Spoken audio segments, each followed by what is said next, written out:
جی دا مهال زه په منځو کې موجود یم چېرته چې سهار نه دغه روډ په مکمله توګه باندې بند شوی دی. د دې خلکو دغه غوښتنه ده چې محکمه وابډه یو خوا خو شل ګنټې دوه غنټې دلته کې لوډ شیډینګ روان وي، دویم د 14 ټرانسفارمرونه چې کوم دی بجلي کټ شوې ده. د دغې خلکو نه موږ دغه پوښتنه خو وکړه چې تاسو بیل نه ورکوئ، نو باقاعده هغوی سره دغه بیلونه په لاس کې دي چې دلته کې په یو کور باندې 10,000 15,000 20,000 پورې باقاعده پیډ بیلونه چې کوم دی هغه د دوی سره شته. یکدم د 14 ټرانسفارمرونه بجلي کټ کول، بیا دلته کې ماشومانو ته زنانو ته په کورونو کې بیا په جوماتونو کې اوبه نشته دي. د دغې په وجه باندې د اتمانزو دکانداران، د اتمانزو سیاسي سماجي خلک چې کوم دي هغه دغه سړک ته راوتلي دي او باقاعده په دغه سړک کې درنه ورکړې ده او شاته ګوره چې تمبو یې لګولې دی. یو شمېر خلک راغونډ شوي دي، ټایرونه چې کوم دی هغې ته اور ورته کړی دی. او نن چې کوم دی د اتمانزو دا یو ډېر چلنده روډ دی او په دې باندې ټرافیک په مکمله توګه باندې بند دی. خو تر دې وخته پورې نه ضلعي انتظامي د دې خلکو سره رابطه کړې ده، نه محکمه وابډه چې کومه ده د هغې مشران چې کوم دي دغه ځای ته نه دي راغلي. د دې ځای مشرانو سره به خبرې اترې کوو چې دوی په دې عقله باندې څه وایي، خپله پېژنګلو کې څه به وایي. ملک شمس الاقبال عثمانزی د عوامي نیشنل پارټۍ د عثمانزو څپې صدر یم جي. پرون دلته کې زموږ په عثمانزو کې وابډې والا د غلو په شانتې راغلي دي او زموږ د 1400 ټرانسفارمرو بجلي کټ کړې ده. حالانکه د هغې کې 300-400 کنزیومر داسې دي چې هغوی دا زموږ سره پیډ بیلونه دي چې هغوی بیلونه جمع کوي.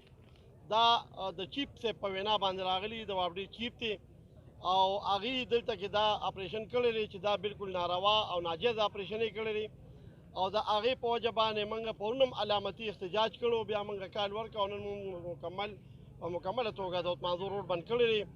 دا د چیف چې کوم دی نو دا د یو مجرمانه فعل کړی دی او موږ انشاءالله دې ته دې وجه باندې ناست یو چې دلته کې به موږ له دا مسله دوی حل کوي. که دا مسله دوی حل نه کړه زموږ احتجاج به جاري وي. د هغې وجه دا ده چې دی ناروا کړې ده. ناروا یې کړې ده. ښه جي تاسو به څه وایئ؟ بسم الله الرحمن الرحیم. احمد زیب مې نوم دی، د دلته د پریچخیر ویلیج کونسل ناظم یم.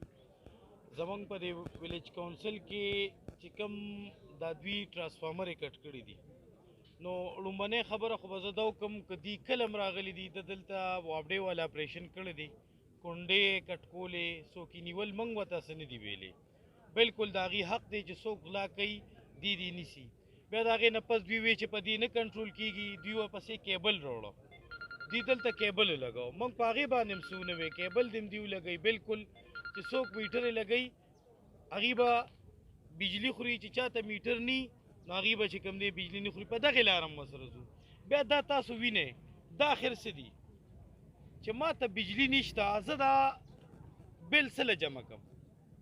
آخر زه په دې بل باندې بیا څه وکړم چې زه زمونږ د کلي د غریب خلک راپاسي او هغه راشي دلته دیاړي مزدوري وکړي او د دیاړۍ مزدورۍ د پاسه بیا هغه میاشت پس لاړ شي د یو بل ته دا وګوره دا څونه دی.